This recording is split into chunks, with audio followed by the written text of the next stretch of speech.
art of need, embracing it. Because as the energy of winter shifts from its thinly veiled beginnings, refer to last lunar bi-week or half-month period preceding, which had about as much to do with the dead or spirit realm as humanly possible, as rightly observed by many cultures globally throughout measured time. Dearly beloved Mother Nature is going to start pulling one personally and everyone collectively deeper into the full-fledged life of the shadows. Literally, as in, oh, hey, look, uh, the days are getting shorter. And metaphorically, as in, you either want to crawl under a rock and hide or scale the rampart wall.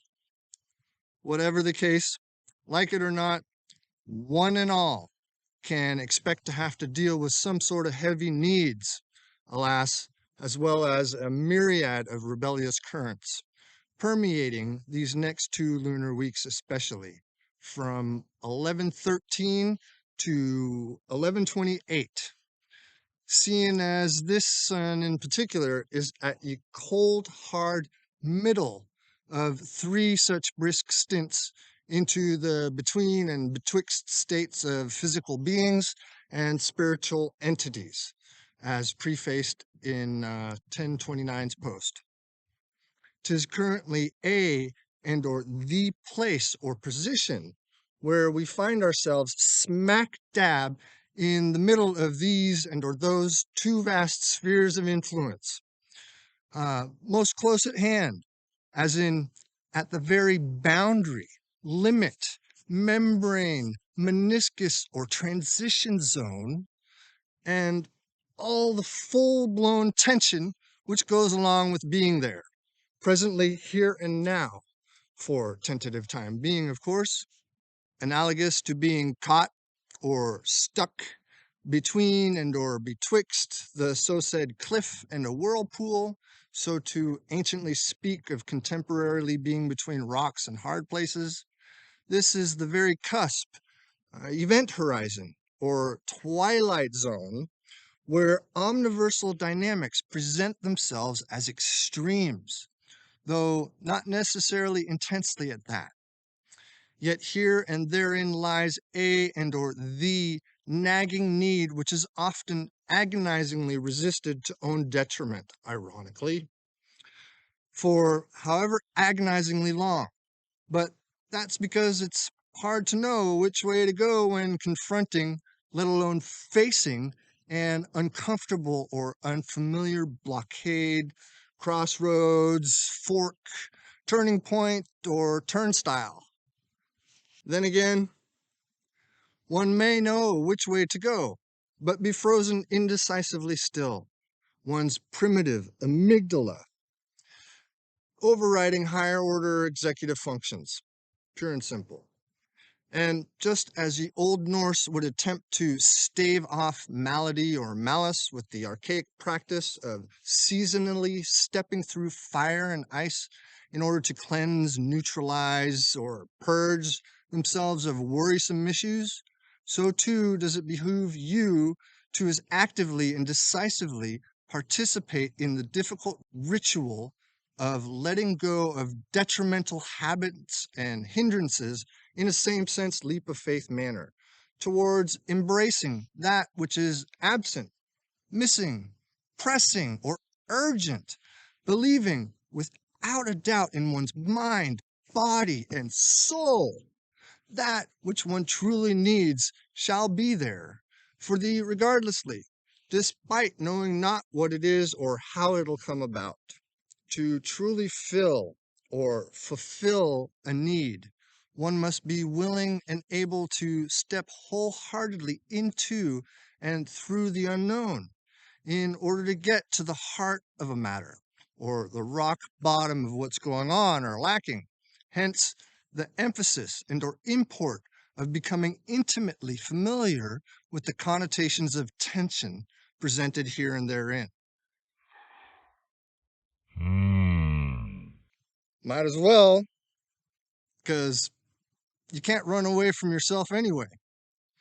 And how one accepts that which is being or to be resisted shows and tells thine story well. So, is it graceful and humble, elegant or empty, or a muddy mess of a train wreck? Either which way you go or get there, one is ultimately responsible for the choices and decisions you make and or made. Bottom line, at the center of every pressing issue lies a and or the kernel of truth and reckoning which shall either set one free or bind thee in perpetuity. And whether seeming minuscule or tall, 'tis most definitely a potent and powerful act at that.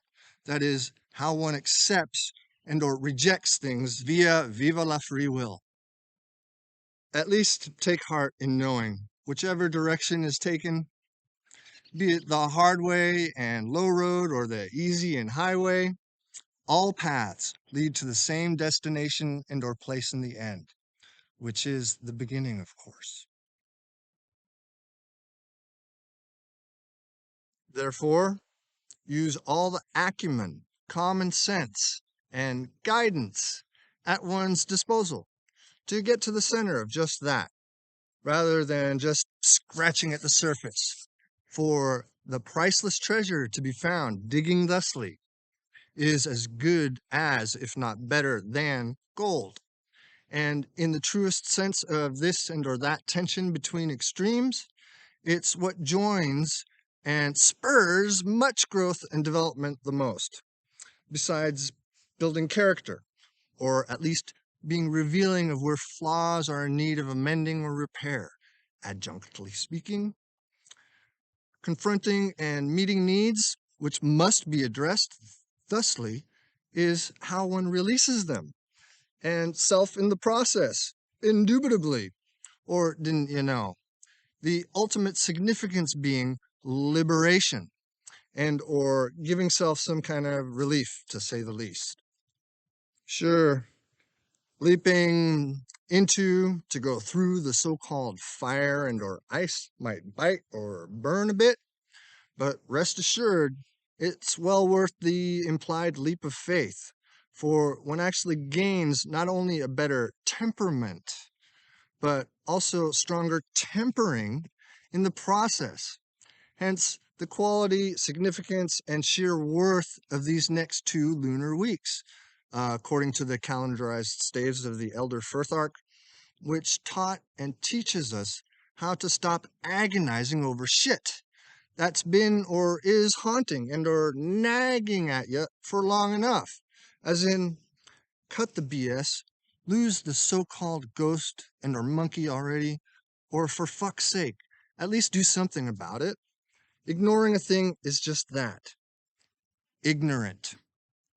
On a more positive sounding note, if it can be seen or felt thusly, since even seemingly dark, dreary, and negative things have their upsides or silver linings, it's that one will become so resolved and or resolute when in the moment or presence of tension between extremes that one will naturally accept the change nevertheless, as in a sink or swim test, albeit not at all as foreboding or terminally.